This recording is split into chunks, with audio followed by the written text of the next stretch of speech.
को लेकर के चल रहे हैं। लेकिन हां, मैं फिर कहता हूं कि विकास के साथ साथ सुरक्षा एक इश्यू है और हम इसको लेकर के जनता के पास जाएंगे। तो सुरक्षा इशू है, मतलब हिंदुओं को की सुरक्षा इशू है। हमने सबकी बात मारे जाएं अगर हमने जाति मत और मजहब की बात नहीं कही। आप मेरे भाषण को कोट कर रहे हैं, वहां पर न हिंदू है न मुस्लिम है, उपद्रवी कोई भी है आप उसके खिलाफ कार्रवाई करिए। लेकिन नहीं, आप एक बात तो सुनिए पहले। मायावती जी जो कहती हैं कि दलित और मुस्लिम एक हो जाओ, तो तब आपको ये अच्छा लगता है। नहीं, तब भी हम जब समाजवादी पार्टी तब भी हम सवाल उठाते हैं। यादव और मुस्लिम की बात करती है तो वो अच्छी बात है, तब भी हम लेकिन सवाल उठाते अगर मैं उन तत्वों के खिलाफ जो दंगाई हैं, जो सामूहिक पलायन के लिए जिम्मेदार हैं, उनके खिलाफ कार्रवाई की बात करता हूं तो मैं सांप्रदायिक हो गया। 5 वर्षों में उत्तर प्रदेश के अंदर 500 से अधिक छोटे बड़े दंगे हुए, और ये मान के चलिए कि हमारे लोगों के कारण ही पूर्वी उत्तर प्रदेश में एक भी दंगा नहीं हुआ। वहां हिंदू सुरक्षित है तो मुसलमान भी सुरक्षित है। दंगा हुआ वो अखिलेश सरकार की नाकामी थी। नाकामी थी ना, तो बोलिए इस बात को, बिल्कुल इस बात को बोलिए कि उसकी नाकामी थी। नाकामी थी, जैसे निकम्मों को सत्ता से बाहर करिए यहां से। दंगे के समय बिल्कुल नाकामी थी, बाहर करना चाहिए ऐसे लोगों को, सुरक्षा न दे सके दंगाइयों पर। मैं जोर दे रहा हूं, दंगे के समय सफाई में जिस ढंग से जश्न हो रहा था वो भी शर्मनाक था। सरकार मथुरा से प्रारंभ होता है और सहारनपुर तक जाता है। बिल्कुल सही करें। 4-4 बार बरेली में दंगे हुए, बिल्कुल सही। मुजफ्फरनगर में 4-4 महीने तक दंगे होते रहे।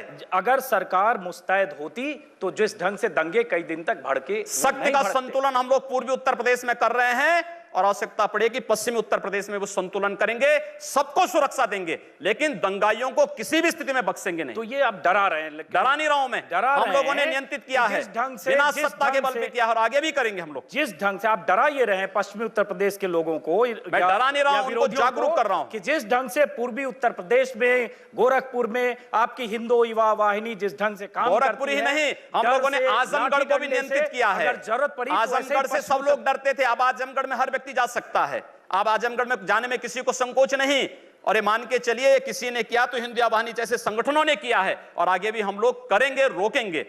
दंगे नहीं होंगे तो विकास होगा।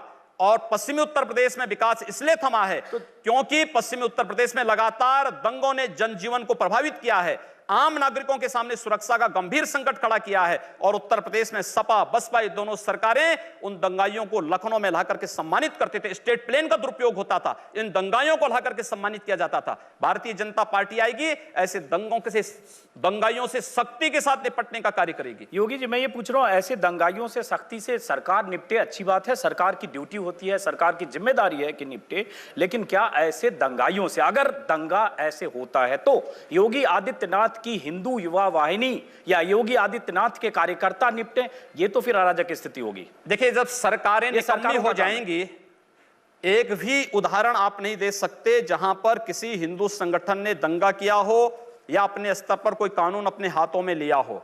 लेकिन शक्ति का संतुलन बनाने की आवश्यकता है, और वह शक्ति का संतुलन पूर्वी उत्तर प्रदेश में बना है, पश्चिमी उत्तर प्रदेश में भी बनाएंगे। तो कैसे बनाएंगे शक्ति? आप देखते रहिए, बनाएंगे। जरा सुनते हैं, आप जरा सुना दीजिए। मैंने कहा ना, जनता जानना चाहती है। पूर्वी उत्तर प्रदेश में जाइए क्यों दंगे नहीं हुए, और पश्चिमी उत्तर प्रदेश में क्यों दंगे हुए, बस ये उदाहरण पर्याप्त है।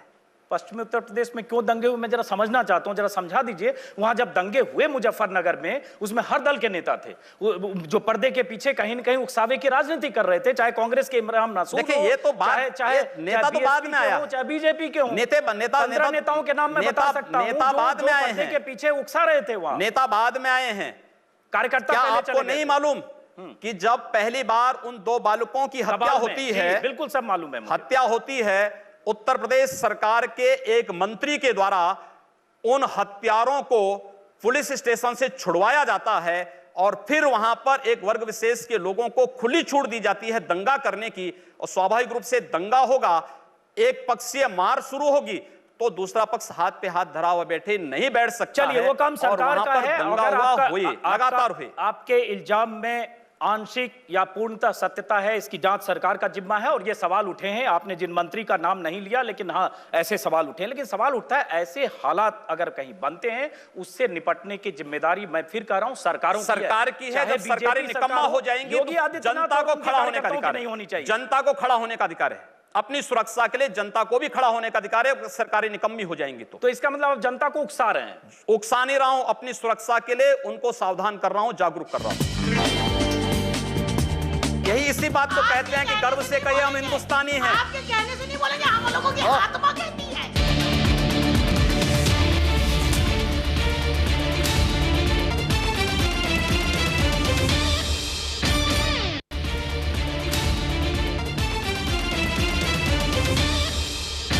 ये हिंदुस्तान पूरी दुनिया में साधु संतों, सूफियों और औलिया अल्लाह और स्वामी विवेकानंद जी के सांझी संस्कृति से पहचाना जाता है।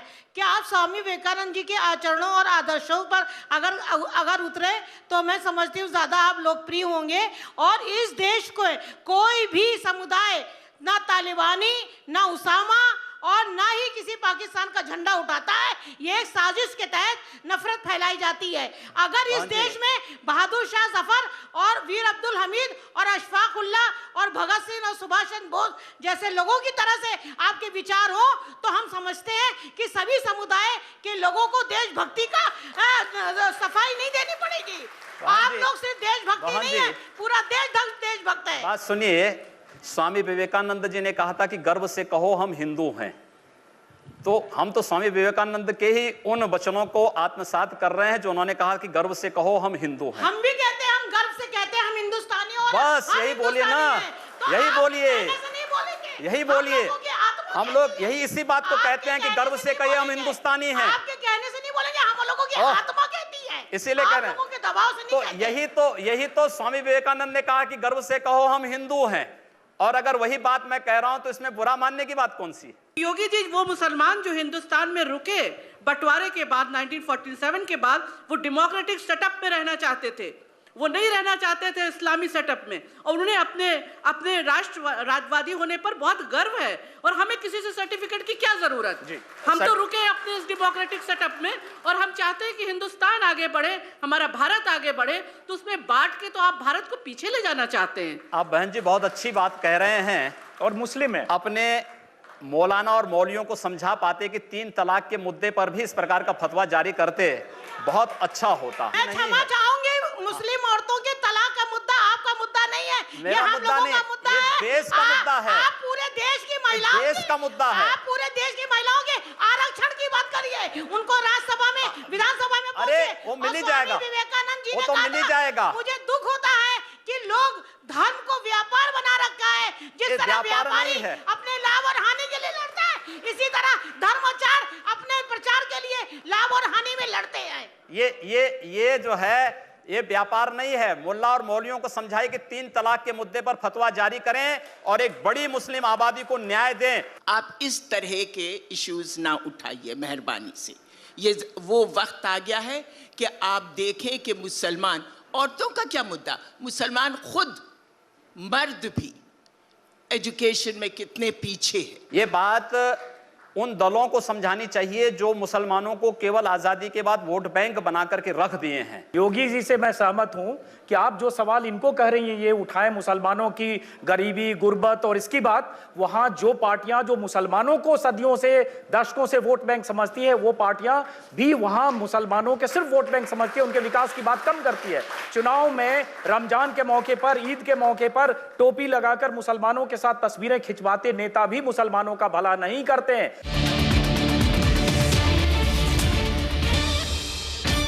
कोई बुरा नहीं किया। अगर किसी विदेशी आक्रांता के द्वारा, एक मिनट, किसी विदेशी आक्रांता के द्वारा किसी कालखंड में कुछ ऐसा कार्य किया गया है, उसको बदला जाना चाहिए। यह देश की सांस्कृतिक आजादी की लड़ाई भी है। सही बात है। तो आप ताजमहल का नाम राम महल कर सकते हैं, क्यों नहीं करेंगे? कर देंगे, बिल्कुल किया जाना चाहिए। आवश्यकता है तो किया जाना चाहिए।